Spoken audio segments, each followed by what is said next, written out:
The conclusion section of a research study is very similar to the conclusion paragraph or conclusion statement in a paragraph or essay. In other words, the researchers will use this section to state overall what they learned in their study. They will also make some recommendations for future studies. These recommendations may come from interesting findings from their study, findings that weren't statistically significant. In other words, they weren't statistically reliable or trustworthy, but there were still some differences that were found. They might want to explore those, or they might make recommendations based on some of the limits of their own study as well. So when you read the conclusions, it's a good time for you to check your overall understanding of the researchers' objectives and their findings. Also, any information that is included in the conclusion relates back to information somewhere else in the report. So it's a good chance for us to check the general understanding of the different sections. Okay, let's begin the conclusion. Our results do not support supplementary vitamin D for children with ASD. We can see that relates to the findings. We have learned that vitamin D did not increase scores on the behavioral surveys, and that was the primary endpoint, wasn't it? So for that reason, the researchers do not support supplementary vitamin D for children, because in their study, they did not find significant differences. Let's continue reading. Considering preliminary interventional studies of 8 to 16 weeks, which studies? Well, we can check the reference section. Okay, the source 26, 27, and 28, they all did 8 to 16 week interventional studies.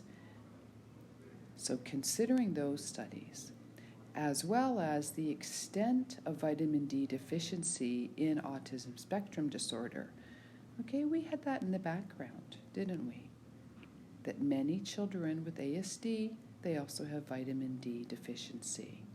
So what have the authors been telling us so far?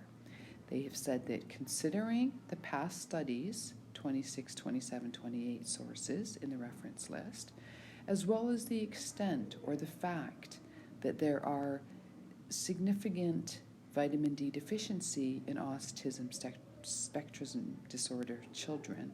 Okay, so considering those two things, and the low cost and high benefit to risk of vitamin D supplementation. So vitamin D is low cost, there's high benefits, and there's low risk. Okay, we call that a high benefit to low risk ratio. Okay, so considering those 3 points, larger and preferably longer studies, longer trials. Okay, again, that relates back to the limitations of this study. They told us that their sample size was quite small. So they are suggesting larger and preferably longer trials, longer than 20 weeks, perhaps focusing on primary prevention, and younger children. So that would have been mentioned earlier, probably in the results section. Okay, we probably in the limits of their own study, right? Let's see if we can find it. Let's scan for something about younger children and prevention.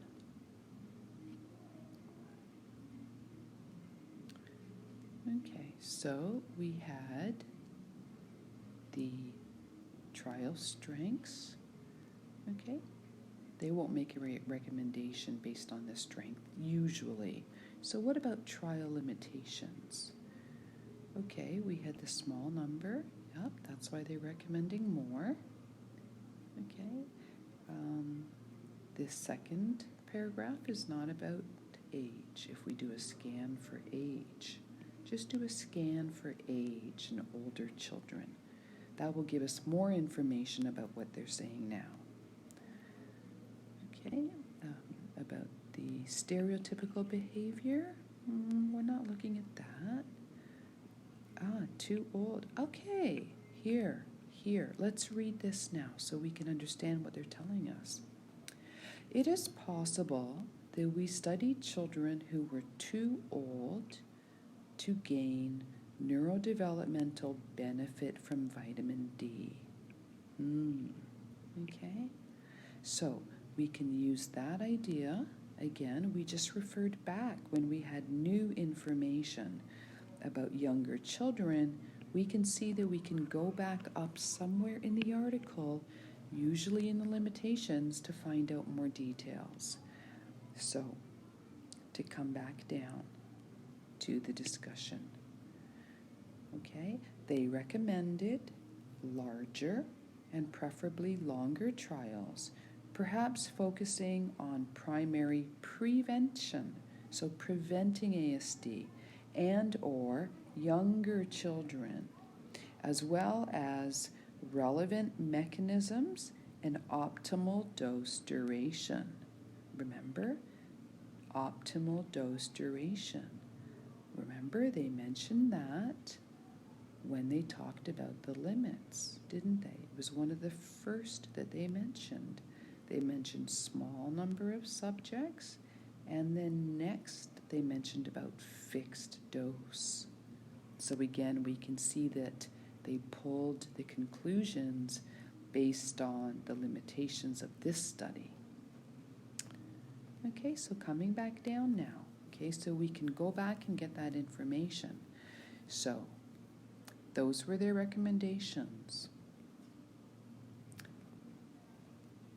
Now, take notes, and for any points that you're missing information from the conclusion, take the keyword, come back to the above sections. It could be under methodology, but usually it's under results where they talk about the trial strengths and limits. Okay, coming back up will help us understand the main points of the conclusion. Okay, so there we have the conclusion. They do not recommend vitamin D supplementation for autism spectrum disorder. However, they do have suggestions for future research. Those are the points you want to get from the conclusion section, the main finding and any suggestions for future.